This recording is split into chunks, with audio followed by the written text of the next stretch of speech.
Welcome to our Global Wellness Day, 12 hours of transformation online celebrations, presented by Chiva-Som and Sulao Wellness Resort by Chiva-Som.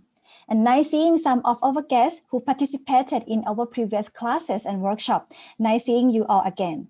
This seminar is entitled, What is Stress and How to Deal with It? I am Gelrin Sukhum Chittanon, Head of Communications at Chiva-Som, and I am your host today. This session will be led by Dr. Friedman, our Head Naturopath and Research and Development Specialist at Chiva-Som. And today, he will discuss what is stress and how to deal with it.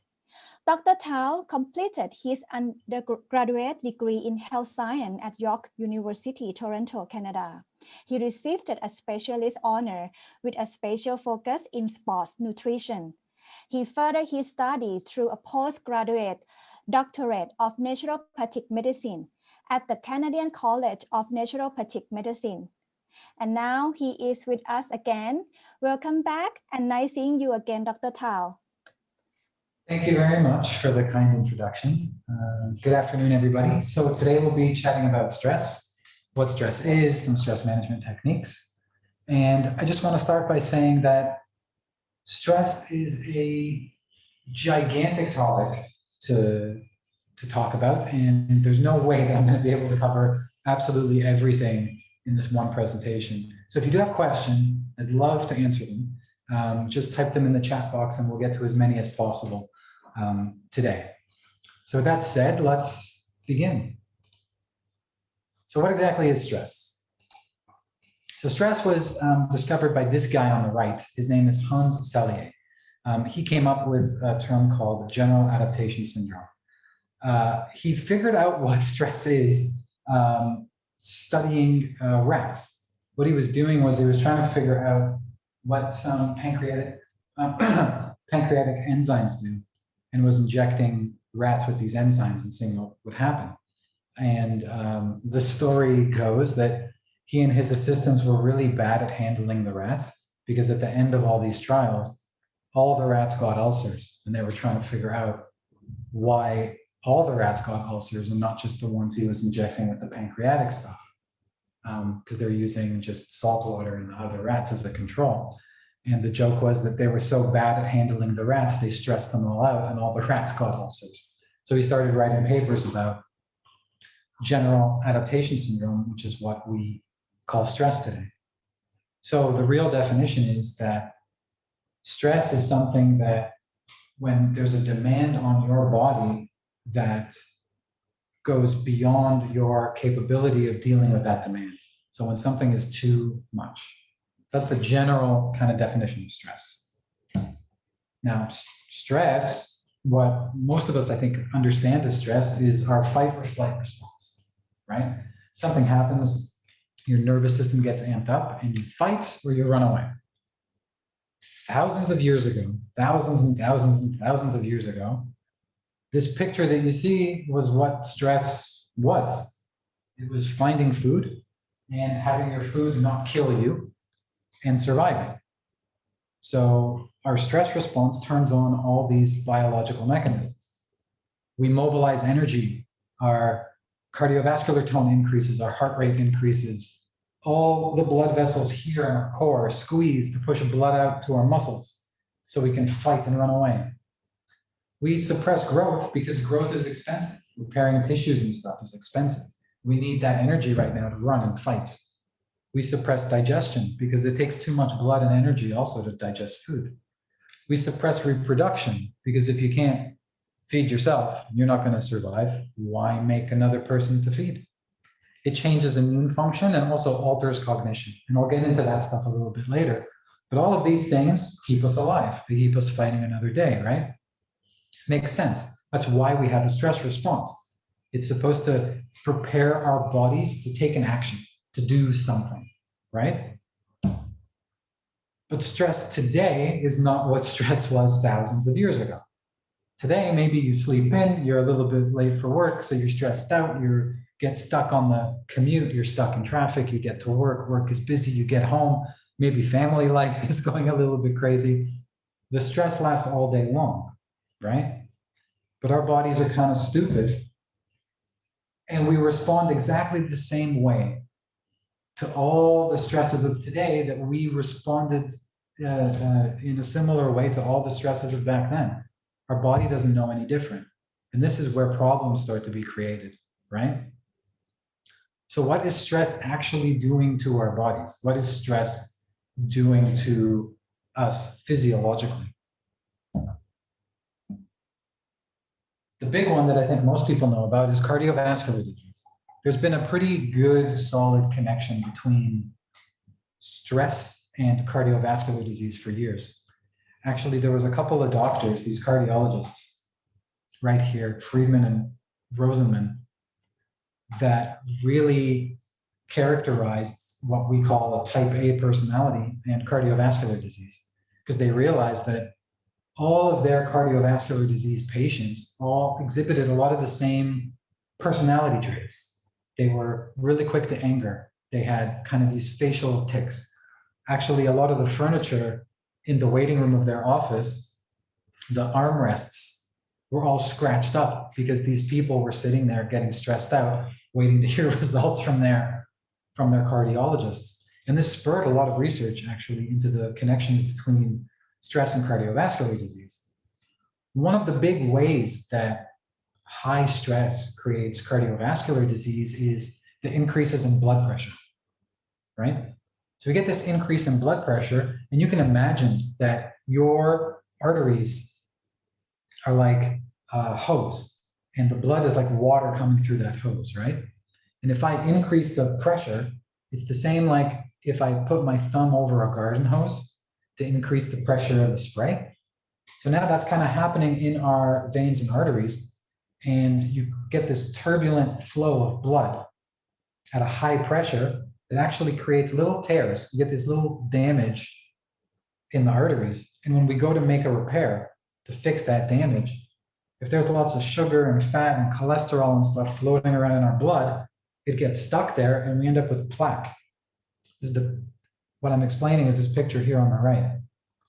So having this kind of chronic high blood pressure, chronic blood sugar floating around, and fats that we're supposed to be using for energy floating around in our blood does lead pretty conclusively to these plaques that we build up in our arteries. Stress also suppresses growth, like I was saying.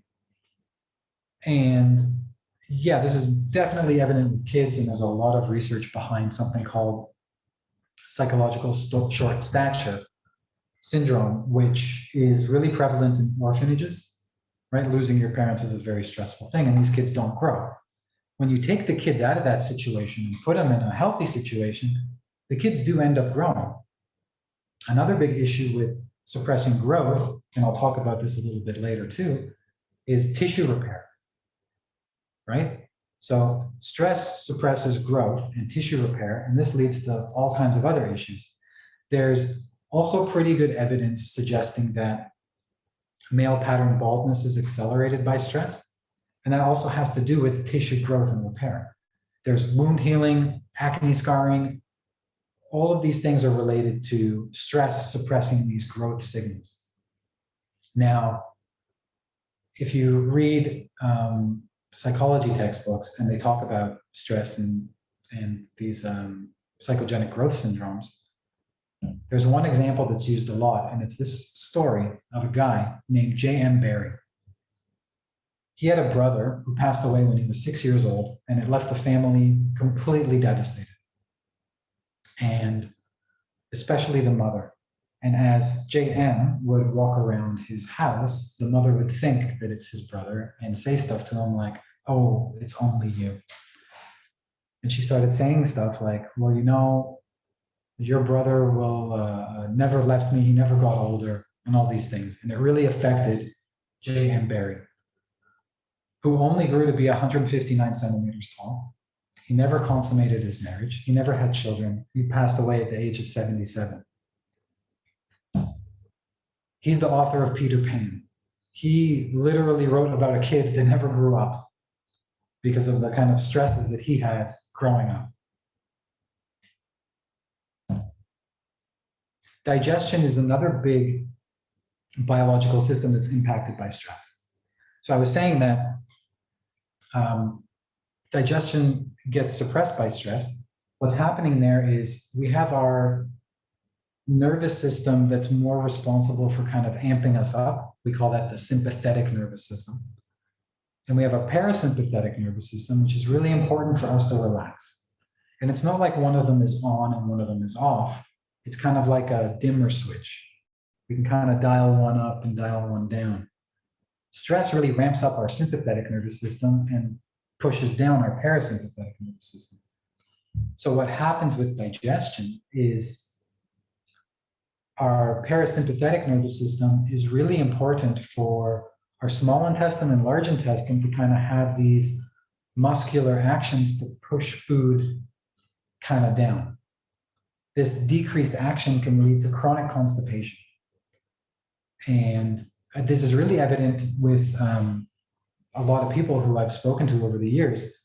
You can kind of see it clearly where people are typically more stressed out at work during the day, all day long, and try to unwind in the evening. And so they kind of have this alternating constipation and loose bowels, where during the day they're really constipated, they're not using the toilet a lot. And then when they get home, they go a little bit too often. And this is directly related to kind of stress, amping up your nervous system during the day, and then kind of falling at night. And I'll talk a little bit about how ulcers are developed, right? This works in rats, works in humans too. Stress and ulcers kind of go hand in hand. So one of the main ways that we get ulcers is this bacteria that can grow in our stomachs called H. pylori. Many of you may have heard of that. What ends up happening is that this bacteria excretes stuff that can actually damage the lining of the stomach. And like I was saying, repair is suppressed, slowed down to basically nothing. So we're not repairing this damage at a rate that we usually would. And our immune systems are also kind of inhibited, which I'll talk about shortly. So this combination of immune stuff, bacteria, and slow rates of repair lead to the ulcers really being able to be formed.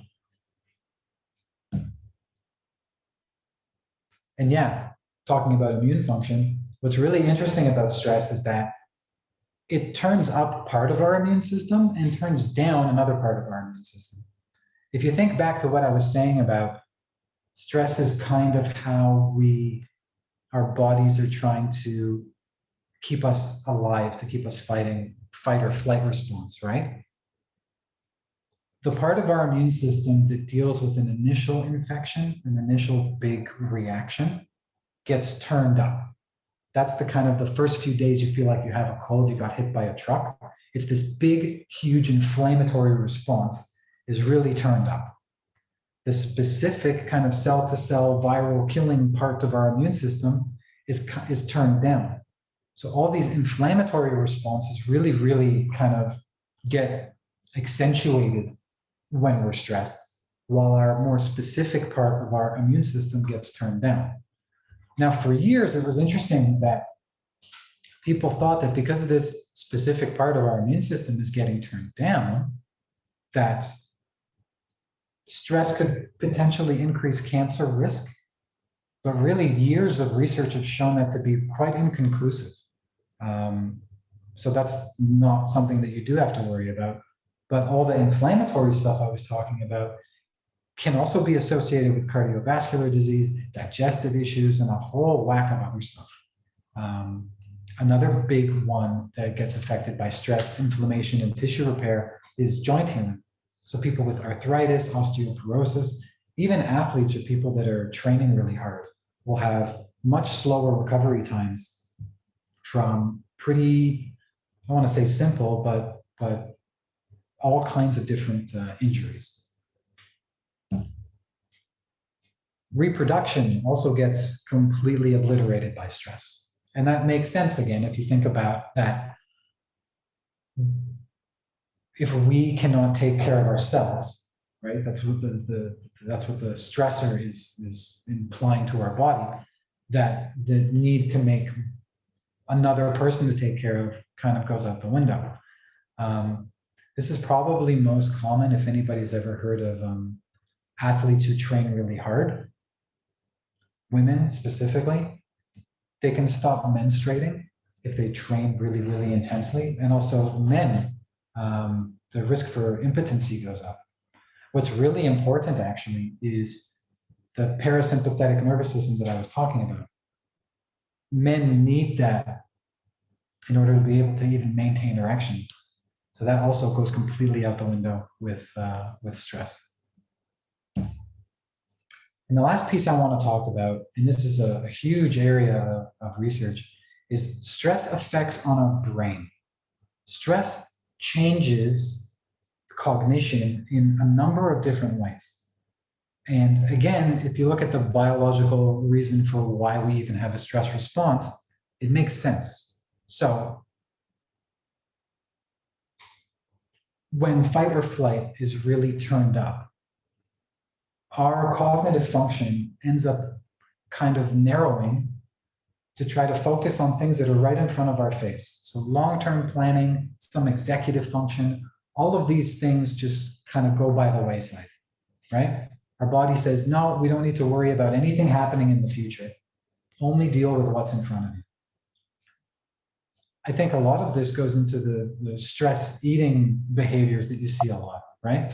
You're not thinking about the consequences of ordering pizza or, getting a really sweet drink or downing a bag of chips, right? When the stress does disappear, you go, man, why did I do that? And it's because you're only thinking about what's right in front of your face. The chips are good. They're salty. I'm going to eat them right now. No big deal, right? A lot more modern research has shown that chronic stress will actually start to change the structure of our brains, right? So the prefrontal cortex, that part dealing with kind of future planning and executive function, can shrink. It actually loses volume with stress, chronic stress, that is. The amygdala, this is the part of the brain that really is in more control of our emotions. And it actually grows. It can grow in size when we're exposed to chronic stress. And the theory behind why this happens is that this part of our brain is supposed to be able to highlight for us what is dangerous and what is not, when we are safe and when we are not safe, right? This is almost like a stress detector. And so it does make sense that it hypertrophies, that it grows. But what ends up happening is that we have much more worsened emotional control, right? This can lead to manic episodes. This can lead to depression. This can lead to something called anhedonia, which you just don't even feel like getting out of bed. It's just kind of super duper low mood. And the growth of this area of the brain is associated with those things. The other big change that can happen in the brain is in the hippocampus. The hippocampus area of your brain is really responsible for memory, specifically kind of moving things from short-term memory into long-term memory, right? We don't need to remember everything that we come in contact with all day long, nor do we need to remember every single detail of everything that happens each day. We do need to select for what's important and what's not, right? We also take lots of sensory information we're exposed to all day and just throw it away, right? After a few minutes of me wearing clothes, I'm not feeling the itchiness of the clothes I'm wearing. My brain just decides this stuff isn't important.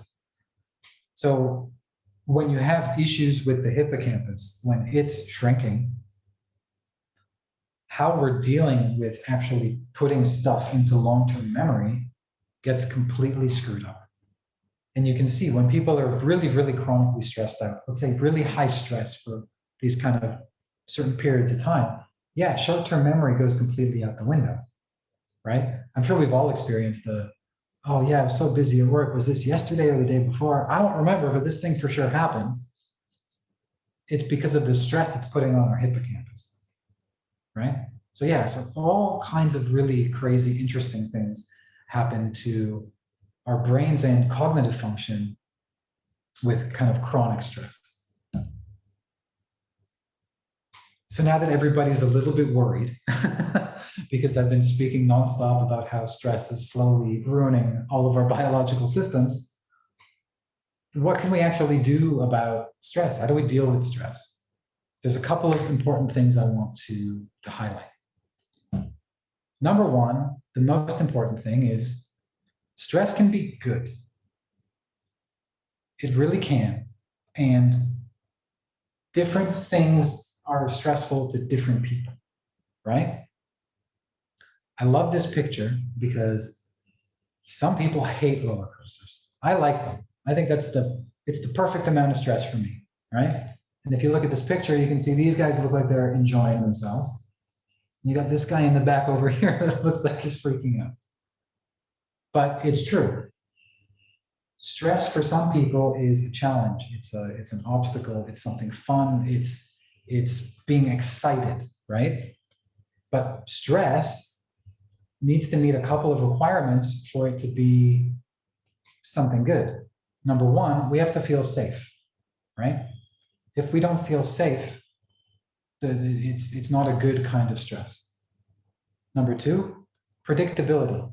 When things come at you out of nowhere, that's always tough, right? But if stress is predictable, you know when this ride is going to end. It's much more fun. And the last one, probably the most important, is that it's transient. That whatever this is not permanent, right? It will come and it will go. So those things kind of, you can frame stress as being a good thing. And this leads directly into some pretty interesting research that was done. For more information specifically about reframing stress mentally, there's a really good TED Talk by Kelly McGonigal called Make Stress Your Friend. I think now it has like 15 million or more views. It's worth watching. I'm going to really try to quickly sum up the bulk of that here. So there's really interesting research, psychological research about stress. And what they did in this research was they took a few groups of people and framed stress as either a good thing or a bad thing. Psych research can be a little bit crazy. So what they kind of did was they had these different groups of people, and some people got this pre-talk before the experiment that today they're going to do some stressful experiment on you, but don't worry, we have these medical guys over here. They're going to make sure nobody dies, and so on and so on. So they kind of framed it in this really bad, scary way. The other group of people got a talk that was much more positive, saying things like, yeah, listen, everything's safe. We've done this a million times. There's no issues. You might just feel a tingle, like it's no big deal. And then put them through the experiment. The experiment itself is not important. But what they did was they looked at how much their arteries were constricting. This picture here, right? The arteries were big and lots of blood is able to flow through. Blood pressure doesn't go crazy. Or this. So if they framed this situation as a bad stressor, you got a lot of artery constriction. But if you did the same situation with a similar group of people and said, listen, it's not a big deal, it's 5 minutes, no skin off your back, no artery constriction. So even just reframing how we think about stress or stressful events can change what our bodies are doing, how our bodies are reacting to that stress. Let's go back to the rats for a second too. So many years of research have passed, and there's been a lot of interesting research on rats and stress. And there's some takeaways that have been extrapolated from that research. So if you take a rat and you give it some electrical shocks with no other controls, the rat will develop an ulcer, just like we said much earlier, right? If you take a rat and you have something called a yoked rat, so it's another rat with it, and they're both getting shocked at the same time, neither of the rats get ulcers because they have a friend who's going through the same experience that they are going through with them, right? If you take a rat and that rat is getting shocked, but there's a bunch of other rats that he's exposed to, this rat has some friends there and they're not getting shocked, but the rat can go play with them after the rat gets shocked, no ulcers, right? Having friends, having social outlets, that's a huge one for stress. Another interesting one, if you put a warning light in front of the rat before the shock actually comes, the rat doesn't get an ulcer. Now there's a bit of a catch here. If it's less than 2 seconds before the shock, the rat will still get an ulcer. But if it's a good 10 seconds before, the rat can kind of prepare itself to get shocked. So it knows the stress is coming, right? It's something predictable. And then you have the rat and a lever. This is the nastiest experiment, I think, personally, but this is how it works. So the rat's getting a shock, and there's a button the rat can push, and when it pushes the button a lot, the severity of the shock is reduced, right? It's not as bad. But then at some point, the experimenters go, okay, well, the button is not connected, so now the shock will be the same no matter what. The rat still presses the button, but doesn't get an ulcer. The theory is that the rat is sitting there thinking, man, just imagine how bad it would be if I wasn't pressing the button. I know it sounds terrible, but all these things are about reframing stress and having an outlet. And it's stuff that we all know, and there is scientific evidence to support this, right? So a couple more things that we can do is mindfulness and meditation. And I know that this has been spoken about at length, and there's a ton of good evidence behind it. Mindfulness is one of the easiest things you can do, but it's really tough to do and to know if you're doing it correctly. And this is why I'm a really big fan of using technology to help us do these things. I've never been the biggest meditation guy because I could never tell really if I was getting something out of it. And using stuff like this has really improved my practice tremendously. So I want to share that with people because I know that not everybody's into it or kind of feels like they're getting something out of it. And this is a big one. So over here on the right, it's called the Muse headband. And I have no association with these people. But what this allows you to do is it's something that's actually reading your brainwaves. So you close your eyes, you connect to an app that's associated with this, and you're listening to sounds. As your mind starts to wander during your mindfulness meditation practice, you start hearing a storm. So it's giving you feedback on how you're doing meditation-wise. And I think that's brilliant. Because if you really don't have somebody to sit with and really walk you through the process, you can have an aid to really help you do it. And the biggest thing that I notice, and then when I ask people that meditate quite a lot, that they notice too, is that this mindfulness practice lets you catch yourself overthinking, right? We all have this little voice that's kind of narrating our lives constantly in the back of our minds, right? Whether we want that little voice to be there or not. I'm sure we've all had that experience, you know, it's late in the evening, I'm gonna go to bed, or I'm taking a shower, and I start thinking randomly about something that happened earlier today for whatever reason, right? Super common. The more often that I practice mindfulness and meditation, the more often I catch myself having that train of thought. And just by paying attention to the fact that I'm having that train of thought, it's almost as if I can let that thought kind of go away. And that directly influences my mood and my experience with the world when I can catch myself doing that.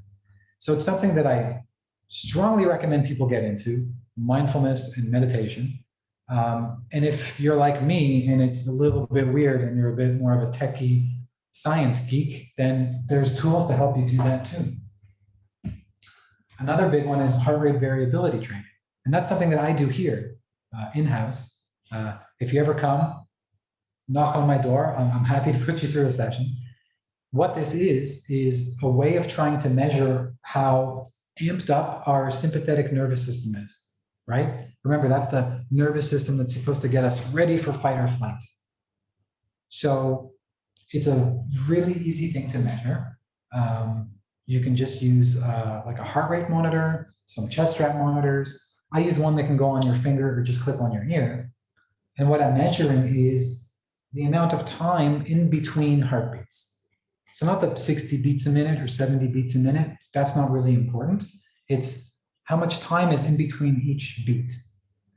And the more variability there is between each beat, the more your sympathetic cranked up nervous system is in control, right? And the more consistent it is between each beat, the more your parasympathetic kind of relaxed nervous system is in control. So what I really like to do with this is, again, if you're practicing any type of even breathing exercises or mindfulness exercises, you can measure this as well and see how much this particular type of breathing exercise or meditation or even sleeping positions, how much these things are impacting your nervous system, right? Again, getting good feedback about what's working for you. And the very last thing that I'm going to talk about is supplements, because everybody asks me about supplements. So I'm going to say this right off the bat. Supplements are not a good way to deal with stress, right? Taking supplements doesn't make stress just disappear and go away.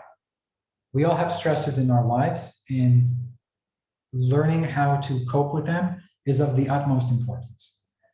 But having said that, there are times in everybody's life where the stress is unavoidable. Maybe it's a work thing, maybe it's a family thing, maybe you're moving. Who knows? Things can happen. And what these supplements do is just help the physiological harm that this chronic elevated stress may cause. So these are the three that I probably recommend the most. And I'll kind of go through why I recommend each one over another, right? Because again, this is a very specific thing. You know, the supplements that will work for you are not the supplements that will work for somebody else. Having said that, ashwagandha, super common, widely available. Its use is really in traditional Ayurvedic medicine. It can help with the suppression of immune function, right? If you're the type of person who, when you're really under duress, when you're been stressed out for quite a while, you get sick really easily, I lean towards this. This also can help men, specifically, again, like that's like the stress-induced reproductive kind of suppression. Some evidence to support that. The feedback I've gotten is a bit wishy-washy on that aspect, but generally speaking, people do feel a bit better when they take this and they're stressed out. And on blood tests, you can see some of the immunosuppression from stress be alleviated a little bit. So that's ashwagandha. Rhodiola has a lot of evidence for feeling more energetic when you're kind of burnt out. Everybody can get to that point where you've been stressed out for a while and you just feel like you're dragging yourself out of bed. It's that kind of low mood combined with the low energy. So rhodiola has a lot of evidence, especially in athletes who overtrain, train too much, still too much physical stress on your body. This seems to help with that. And yeah, anecdotally, it also pretty good feedback on energy levels. Now, the caveat with this is that if you're still really stressed out and you're burnt out and you start taking stuff like this, it's kind of like you're trying to put a little bit more gas in a gas tank, and you'll be worse off later, right? Because you're pushing yourself maybe too hard at this point. So if it is that burnt out feeling, then I would use this sparingly, kind of as needed. The other nice thing it seems to do does seem to reduce binge eating in rats. Whether or not that happens in humans, I'm really not sure. I never heard feedback about that, but there is that. The last one is an amino acid called theanine. So this is not an herb, but it's an amino acid. It's found in high amounts in tea. And this is the reason that tea doesn't make you as jittery as coffee, even if you're drinking caffeinated tea, like black tea or green tea. This one I find works really well for people who are chronically stressed that have issues falling asleep, because it kind of seems to take the edge off.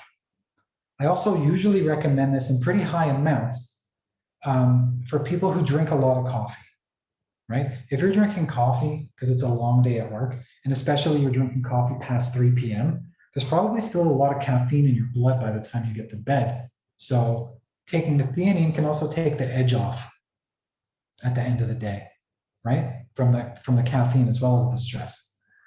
The other nice thing about theanine is that it might, very slightly though, reduce blood pressure. So high blood pressure, lots of coffee, really stressed out at work, I lean towards the theanine. So those are kind of the core supplements I usually look at if I'm recommending something for stress. And so that's it. That's the presentation. Thank you very much. I'm more than happy to answer any questions. Thank you, Dr. Tao. Thank you for your interesting workshop again. And this is the right session with the right timing, especially during this pandemic situation.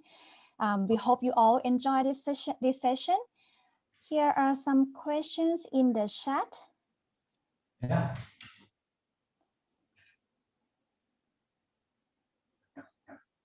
What will be the benefit if we can control our stress? You mean so like the physical benefits? It can be both physical or mentality. What the key benefit if we can control the stress? Sure. So there's a couple of things. Number one, it's not so much about just controlling stress, right? Like I was saying in the talk, there's good stress too. We need some stress. The stress is what makes us resilient. It's what makes us adapt and grow. But there is learning how to find this balance of knowing when it's more than your body can handle. That's the biggest thing to kind of wrap your head around. Now, for those times where the stress is too much, like something happens in your life, maybe it's work, maybe it's family, and there is a lot of stress that you're trying to deal with, being able to manage stress, number one, yeah, it keeps you healthier, but number two, it still allows you to function in the way that you would without the stress being there. That's the biggest thing, right? Like I was saying, stress can affect cognition in a big way, and it affects our immune function. I think those are the biggest ones that people really feel, right? When you're really, really stressed out, let's say it's work stress, working all day, working late, on phone calls, too many meetings, everything's going crazy, right? For you to try to keep track of everything that's been going on when you're stressed out is nearly impossible, right? But if you can manage some of that stress, your cognitive, your mind can still function as though some of that stress is alleviated. Does that make sense? So it's a lot about keeping yourself healthy, but also learning when your point is to be able to handle stuff. And the better that you are at handling, this amount of stuff, you'll be able to handle even more stuff with better stress management techniques.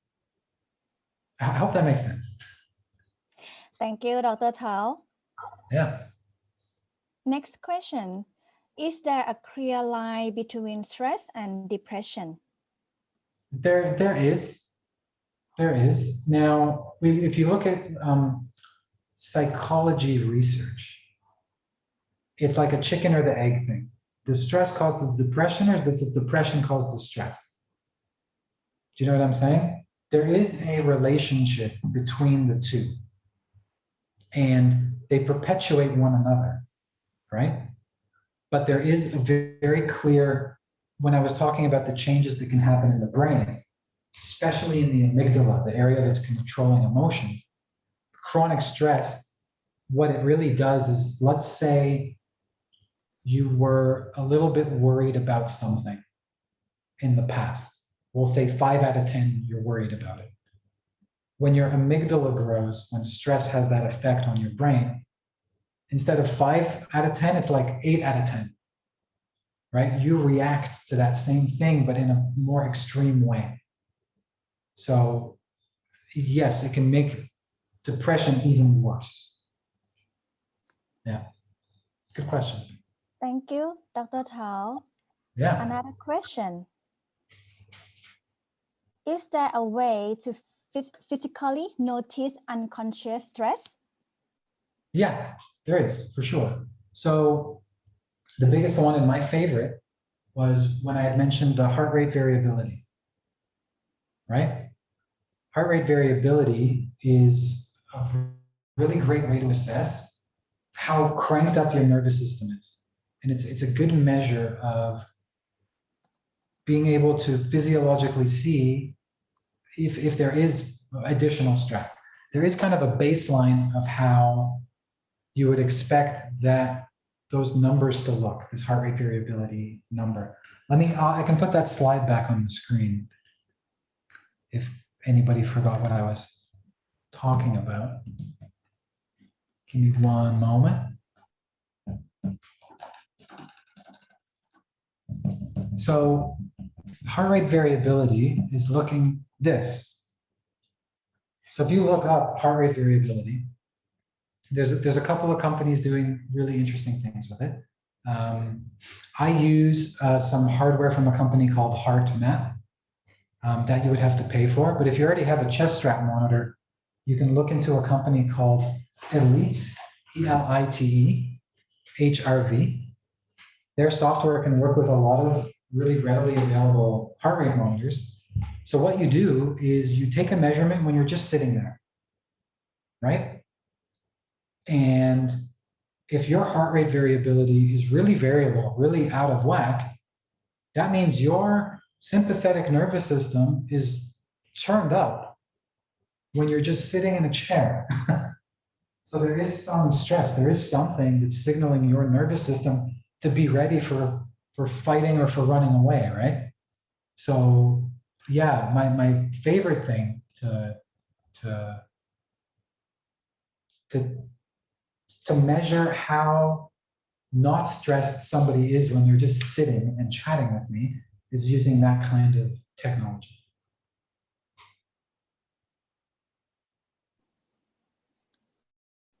Okay, thank you, Dr. Tao.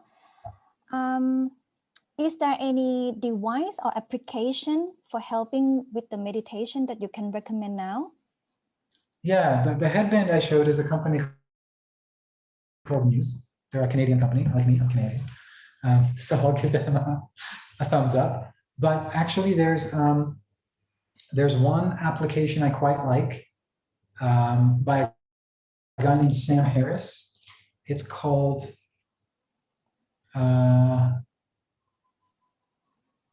it's not coming to me right now. Sam Harris is the guy behind the application. He's an author and he's done a lot of public speaking. It's called Waking Up. Yeah, Waking Up. It's fantastic. It's a very straightforward meditation type app. What I like about it is that there's these anywhere from 5 to 20 minute, like little mini lessons, almost like a podcast, not just meditation, kind of explaining like, why should you be doing this? What should you be getting out of it? Stress management stuff about death, stuff about all kinds of different topics that kind of make it a bit more personal because everybody has a different reason for wanting to get into it, right? And the stress is coming from somewhere different too. That's a really good one. Headspace, I think, is the most popular one with a lot of different tracks and options. I find it a bit too fluffy or wordy for my personal tastes, but that's another big one. Okay. Yeah. Come to the last question. Sure. What is your recommendation to deal with the stress if a person is during antidepressant treatment? So if somebody's already taking antidepressant medications or getting counseling? Yes. Yeah. So, I mean, that's a bit of a loaded question, right? If someone's already going through different kinds of therapy, so it depends on where the stress is coming from, right? My biggest thing to anybody that's doing therapy, if it's talk therapy, like you're seeing somebody on a regular basis and you're talking, there's different kinds of therapy. So you can have positive psychology, cognitive behavioral therapy. There's more. I can list a bunch of them. Different healthcare practitioners, different therapists, different doctors will use different techniques. You need to find that right doctor, that right therapist to be working with, right? That's number one. Number two, don't change your meds. If you were prescribed something, stick with them. They take time to work and they do work, but stick with them. So when it comes to stress, if it's outside of the reason that you're getting therapy, if it's outside of whatever it is, there's a few things you can do. Number one is to honestly look at where the sources of stress are coming from, and can you set yourself up to succeed, right? Everybody kind of knows where their pressure points or pain points are, right? Maybe it's work, maybe it's family, maybe it's, I don't know, right? But it can come from so many spots, and you have to narrow down, what is it at work that's causing me this stress? Is people's expectations too high or too low of me, right? Are they asking me for things that are outside of my control, right? If I cannot control something and somebody is yelling at me about it, that's never going to resolve itself. So I always kind of start trying to make a list and be like, okay, so these are the sources of stress that I have in my life. What can I actually influence? Where can I actually make a change in these things? And start from there. I hope that was I answered the question. Yeah. Thank you very much, Dr. Tao, for all of your answer. Actually, we have some more questions, but please accept our apologies because we are limited to an hour for this session. So we will get back to you for the answer by email. So thank you again, Dr. Tao, and thank you to everyone for joining us. We hope you enjoy the session.